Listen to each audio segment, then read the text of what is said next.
Wir haben einen Tag in Budva verbracht und wie wir die Stadt finden, erfahrt ihr in diesem Video.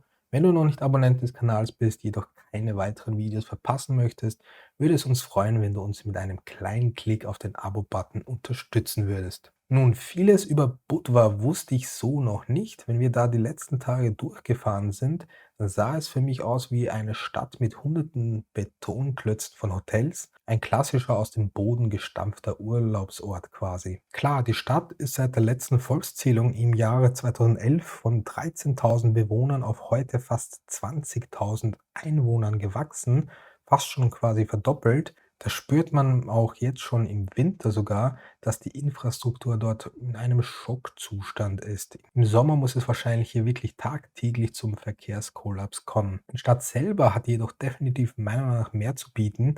Eine der ältesten Geschichten Montenegros, wie ich gelesen habe, Budva soll erstmals im 4. Jahrhundert vor Christus erwähnt worden sein, was schon sehr alt ist. Man redet von einer rund 2500 Jahre alten Stadt. Leider ist es eine Stadt, die sehr häufig, wie ich gerne sage, den Besitzer gewechselt hat. Mal gehört es zu den Griechen, dann war man plötzlich im Besitz des Osmanischen Reiches gefangen. Im Jahr 1186 das erste Mal zum serbischen Königreich hat man da gehört. Dann hatte Venedig plötzlich im Jahr 1442 Bock auf Budva und bis zum Ersten Weltkrieg hielten sogar die Österreicher ihre Hand über die Stadt. Danach viele Jahre Teil des Ex-Jugoslawiens und Serbiens, bis man 2006 mit der Unabhängigkeit Montenegros wohl ein Ende gefunden hat. Weil die Europäische Union lauert ja schon gierig, um die ganzen russischen Besitztümer zu beschlagnahmen und zu enteignen.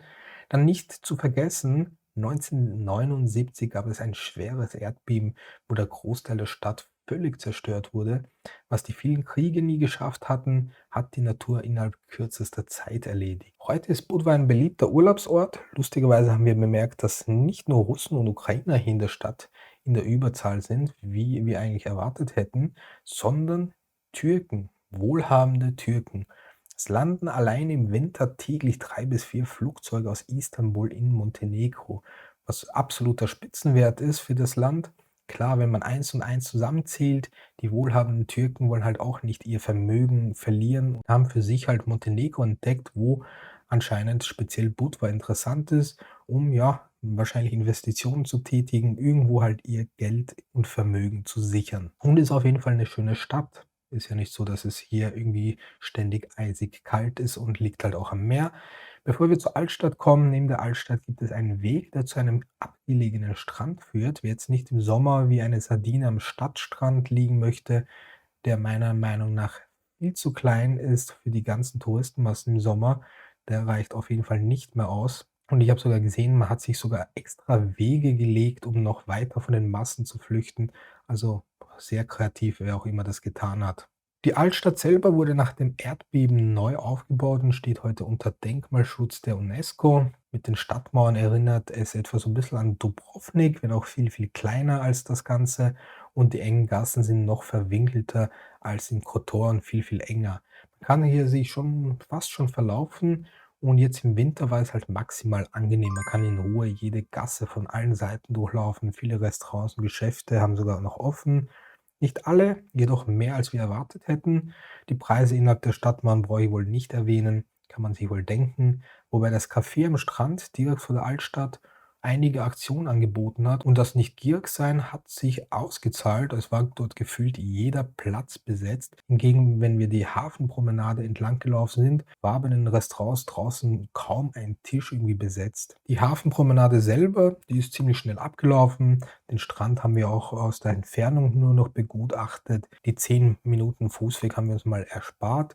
Und ja, irgendwo da in der Mitte haben wir uns dann mal zur Ruhe gesetzt und mal einen Kaffee und ich glaube, ja, wir hatten ein paar Litschinken gehabt für einen halbwegs vernünftigen Preis dafür, dass wir quasi direkt am Wasser waren. Auch das Personal war extremst freundlich, konnte man nichts meckern. Und Susanna wieder am Katzenjagen.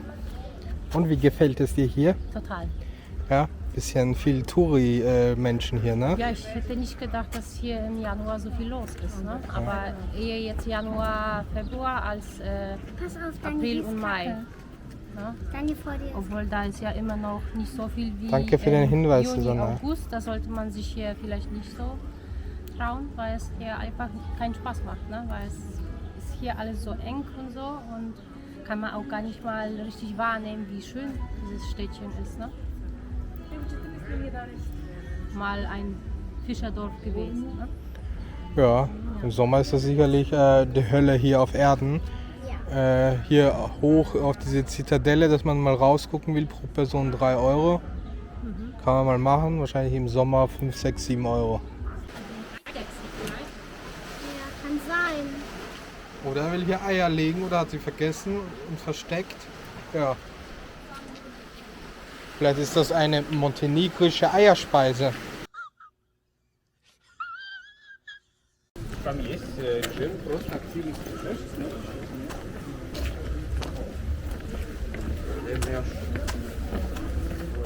Außerhalb des Sommers ist ein Ausflug nach Budva auf jeden Fall etwas Tolles, würde ich jedem empfehlen. Im Sommer hingegen, glaube ich, wird es schwierig. Und ob man hier jetzt leben möchte, ich sage mal, warum nicht? Wenn man genügend Kleingeld hat für die preislich explodierten Immobilien und im Sommer es sich beruflich leisten kann, woanders seine Zeit zu verbringen, denke ich, ist Budva ein schöner Ort. 9 Monate in Budva verbringen und dann im Sommer die 3 Hardcore-Monate auslassen, vielleicht zum Beispiel die Heimat besuchen oder irgendwo ja, in den Norden reisen, wo es jetzt nicht so heiß ist. Warum nicht? So könnten wir uns das zum Beispiel vorstellen. Ja, das war so der Ausflug hier in Budva.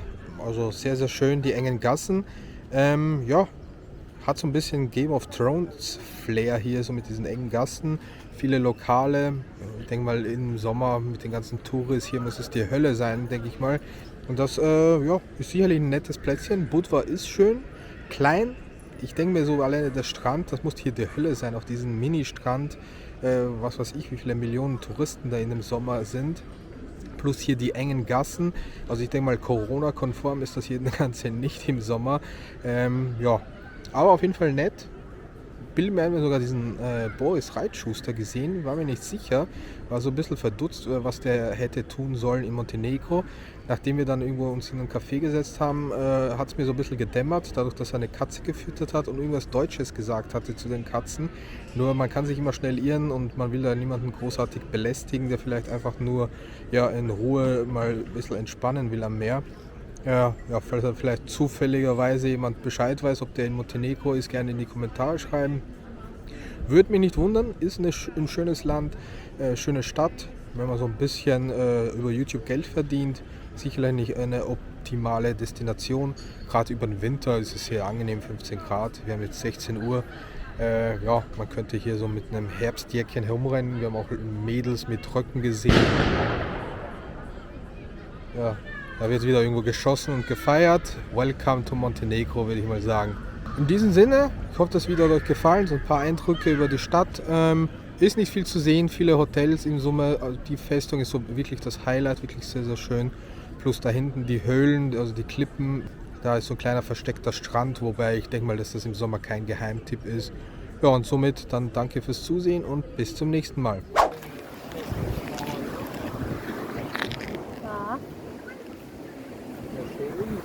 Ja. Ups.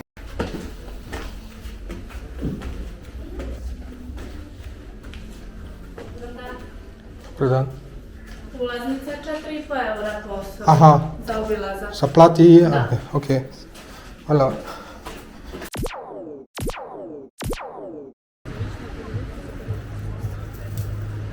hast du da?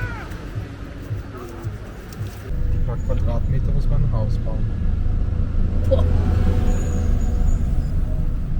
Seitliche Ampeln, ne? Hab ich auch noch nie gesehen. Achso, oben sind die Seiten. Auch schau. Das soll so runterhängen.